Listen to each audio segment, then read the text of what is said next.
Assalamualaikum warahmatullahi wabarakatuh. Perkenalkan, nama saya Civiana Tanjung, NPM 1811100276. Saya dari kelas E semester 4, jurusan Pendidikan Guru Madrasah Ibtidaiyah UIN Raden Intan Lampung.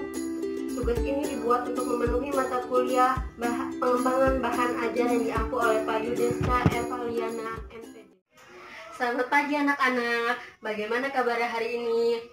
Alhamdulillah jika pada baik semua. Apakah ada teman-temannya yang tidak masuk pada pagi hari ini? Baik, jika tidak ada, kita lanjutkan ke pembelajaran kita pada pagi hari ini mengenai pecahan. Pecahan merupakan suatu bilangan yang terdiri dari bentuk A per B. A disebut sebagai pembilang, B disebut sebagai penyebut. Di sini Ibu memberikan contoh, misalkan Ibu mempunyai sebuah semangka, satu semangka. Ibu berikan kepada Pina 3 buah potong semangka. Jadi ada berapa bagian? Di satu semangka ini Ibu memiliki 8 bagian. Kita bagian menjadi 8.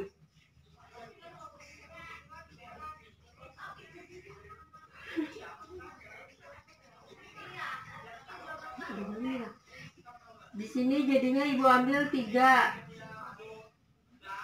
Jadi 3 disebut sebagai pembilang dan 8 dibilang sebagai penyebut.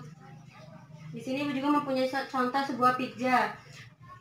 Ini satu buah pizza dipotong jadi 2. Jadi disebut sebagai 1 per 2. 1 sebagai pembilang dan 2 sebagai penyebut. Dan di sini Ibu membelah pizza menjadi 4. Dan 1 sebagai pembilang dan 4 sebagai penyebut. Baiklah, di sini Ibu akan menjelaskan mengenai pembelajaran kita pada pagi hari ini mengenai pengembangan teknologi produksi, komunikasi, dan transportasi. Langsung saja, perkembangan teknologi produksi. Teknologi produksi ini adalah teknik perindustrian dengan menggunakan mesin-mesin. Yang pertama yaitu jenis teknologi masa lalu dan masa kini. Pada masa lalu, mengangkut hasil pertanian menggunakan tenaga manusia ataupun tenaga hewan. Namun pada masa kini mengangkut hasil pertanian menggunakan traktor dan memotong padi dengan menggunakan tenaga mesin.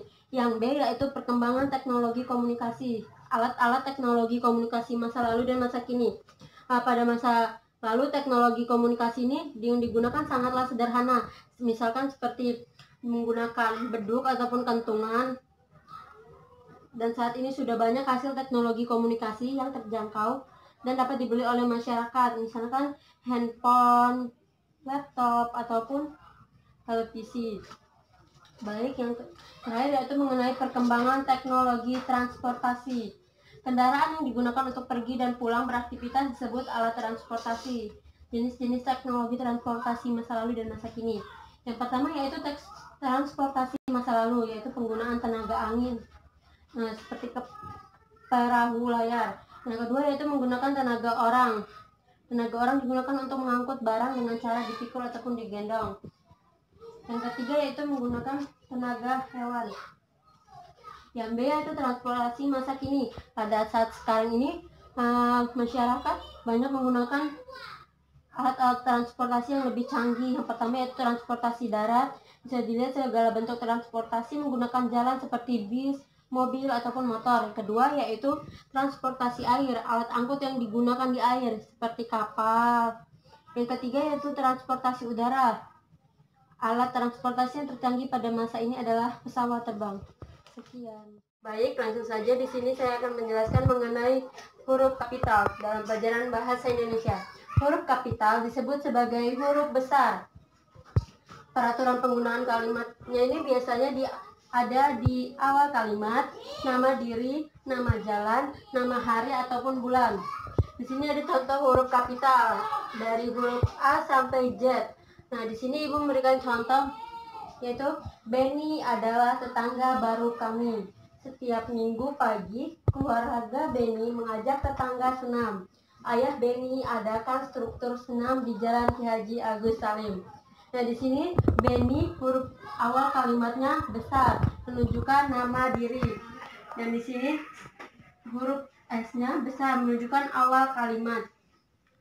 Di sini huruf minggunya M-nya menggunakan huruf kapital menunjukkan nama hari ataupun bulan. Baik, di sini saya akan menjelaskan mengenai pelajaran kita pada mata pelajaran PKN, mengenal Garuda Pancasila sebagai lambang negara Indonesia. Pancasila ini sendiri berasal dari bahasa Sanskerta, panca yang artinya 5 dan sila yang artinya dasar. Jadi 5 dasar yang merupakan landasan dari negara Republik Indonesia. Burung Garuda merupakan melambangkan Indonesia yang kuat dan tangguh.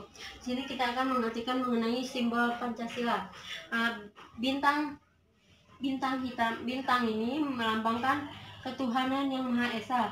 Rantai melambangkan kemanusiaan yang adil dan beradab. Ketiga, yaitu Hondaringin, persatuan Indonesia. Yang keempat, banteng kerakyatan yang dipimpin oleh hikmat kebijaksanaan dan permusyawaratan perwakilan.